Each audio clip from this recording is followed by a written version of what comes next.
Tendance Ouest News, la première radio régionale de Normandie. L'invité de la rédaction ce soir sur Tendance Ouest, François Fillon, candidat à la primaire de la droite et du centre. Avec vous, Maxence Gorgias, bonsoir. Bonsoir Fred, bonsoir à tous. Bonsoir François Fillon, merci de nous rejoindre sur Tendance Ouest, sur l'antenne de Tendance Ouest.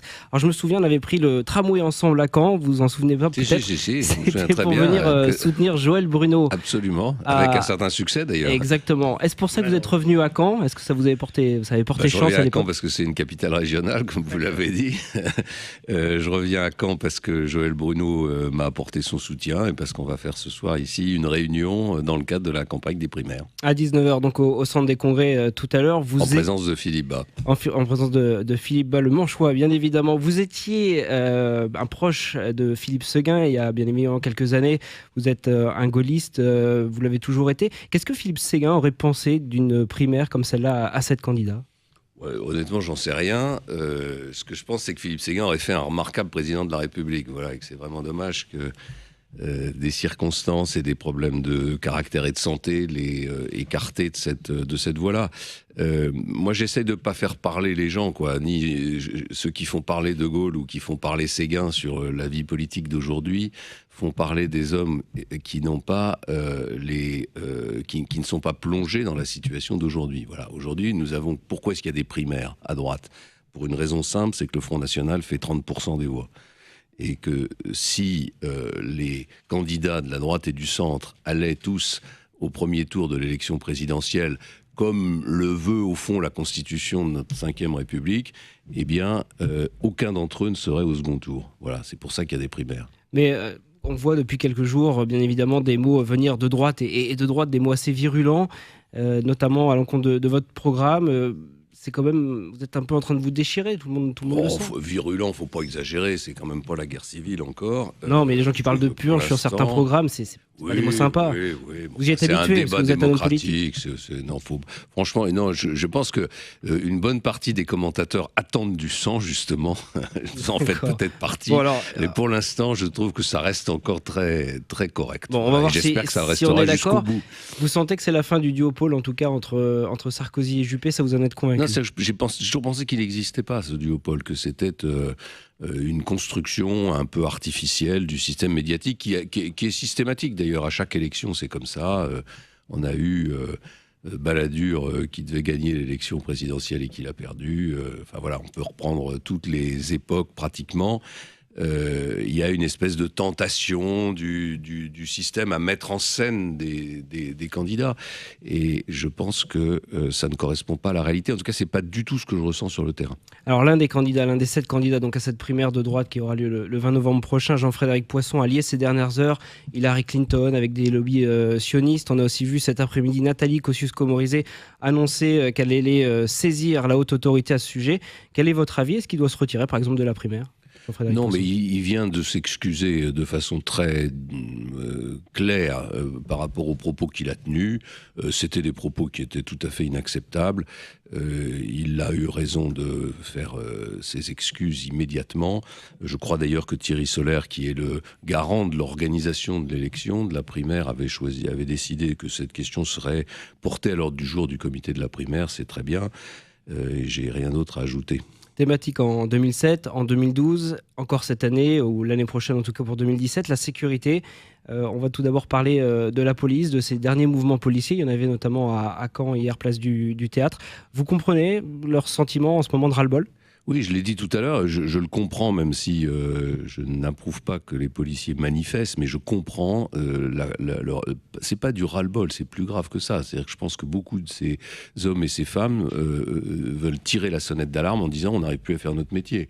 Et si on n'arrive plus à faire notre métier, ça veut dire que la sécurité des Français n'est pas assurée. Pour mieux le faire, vous proposez quoi ? Donc je propose, moi, d'abord qu'on intègre mieux l'ensemble des forces de police. C'est-à-dire police, gendarmerie, police municipale, qui doivent être armées, qui doivent pouvoir pratiquer des contrôles d'identité et qui doivent travailler en étroite relation avec la police nationale. Et je propose que les forces privées, les forces de sécurité privées soient utilisées de façon plus importante pour toutes les gardes statiques, pour faire en sorte que les policiers passent pas leur vie à faire des tâches pour lesquelles ils ne sont en réalité pas faits. Je propose qu'on améliore beaucoup les conditions de fonctionnement de la police.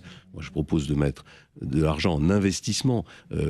Quand on compare les polices des grands pays européens, on voit que la nôtre est pauvre. Elle est pauvre, les véhicules, les moyens informatiques, les moyens modernes de détection, etc.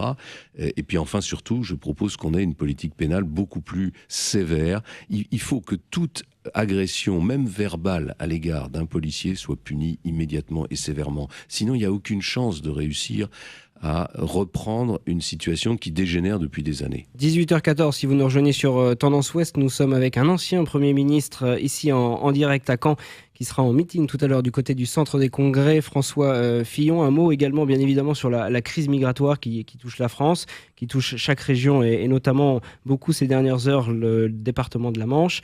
Est-ce que vous trouvez l'action du gouvernement louable ? Est-ce que le gouvernement et notamment Bernard Cazeneuve, le Cherbourgeois, gère bien ce dossier-là en termes de répartition et de démantèlement Je pense que le gouvernement a raison de démanteler la jungle. Il fallait le faire. C'est d'ailleurs ce que réclament tous les élus de cette région, la maire de Calais au premier rang, le président de la région des Hauts-de-France aussi, et beaucoup d'autres élus. Il faut bien répartir ces migrants quelque part. Simplement, je pense qu'il faut le faire avec le plus de concertation possible avec les élus locaux et ne pas simplement prendre les surfaces disponibles pour accueillir les migrants comme référence. Malgré tout, il faut aller vite. Il faut aller vite. Moi, je propose une manière pour le plus long terme, que les demandeurs d'asile soient placés dans des centres dédiés. Et que tant que leur demande d'asile n'est pas accordée, ils restent dans ces centres. De manière à ce qu'on puisse garder un œil sur ce qu'ils font, où ils sont, et qu'on ne se retrouve pas dans la situation qui est la nôtre aujourd'hui, où souvent après des procédures qui durent très très longtemps, les demandeurs d'asile sont répartis sur le territoire, ont commencé au fond à s'intégrer dans la vie de la société française au moment où on leur refuse la demande d'asile. Et donc c'est une situation qui, aujourd'hui, rend très très difficile une politique de gestion de l'immigration. François Fillon, on va terminer avec un petit jeu. Je vais vous demander si vous êtes pour ou contre. Alors tout simplement, le retour aux 39 heures, pour ou contre ? Je suis pour. La peine de mort ? Contre. Le retour des quotas laitiers ? Je serais plutôt pour, mais je pense que attention, non, mais je serais plutôt pour, mais je pense que c'est impossible. Je pense qu'il y aura jamais un accord européen sur le retour des quotas laitiers. La participation de Français sensibilisés à gauche à la prochaine primaire de droite. Je pense que c'est un fantasme. La réduction du nombre de fonctionnaires en France. Indispensable. La procréation médicalement assistée pour les couples homosexuels. Contre. Hillary Clinton, présidente des États-Unis en janvier prochain. Ça me regarde pas. Le stade Malherbe-Caen en Ligue des Champions. Ça me regarde pas non plus, mais... un aéroport à Notre-Dame-des-Landes. Pour. Le droit de manifester des policiers. Non, je pense qu'il faut garder cette réserve des policiers, des militaires, des gens qui ont des fonctions d'autorité. Le droit de vote des étrangers en France. Contre. La condamnation des clients de la prostitution en France. Plutôt pour. La visite de Vladimir Poutine à Paris pour visiter une exposition. Pour. Une présence militaire française au sol en Syrie. Non, contre. La France n'a pas les moyens aujourd'hui d'affronter cette guerre. Une prison pour rassembler les fichés S condamnés par la justice. Une prison centrale.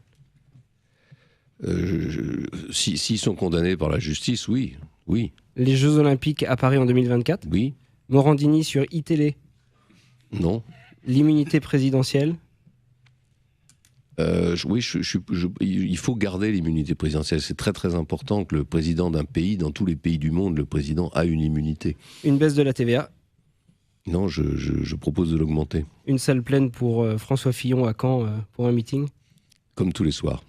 Bon, eh bien, bon meeting tout à l'heure du côté du centre des congrès. Et puis merci beaucoup d'avoir été notre invité sur Tendance Ouest. Fred, c'est à vous.